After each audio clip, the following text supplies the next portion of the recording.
أفاد سيناتور فرنسي بقبضة الجزائر الخانقة على فرانس 24 التي تضغط من أجل خط تحريري مناهض للمغرب وتخريب حياة الصحفيين المغاربة الفرنسيين.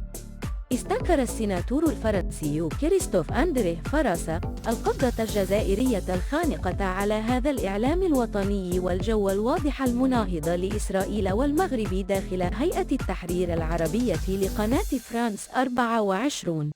الصحفيون الفرنسيون المغاربة لديهم تم وصمهم وتهميشهم منذ أن قام المغرب بتطبيع علاقاته مع إسرائيل، ولأنهم يرفضون الاستسلام لخط معين معاد لم يعد يخفي معاداة السامية.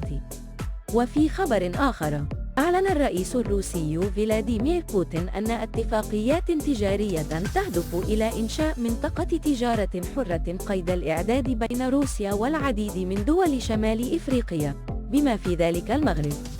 ومما قال بوتين: نحن نعد اتفاقيات حول منطقة تجارة حرة مع مصر والمغرب وتونس والجزائر.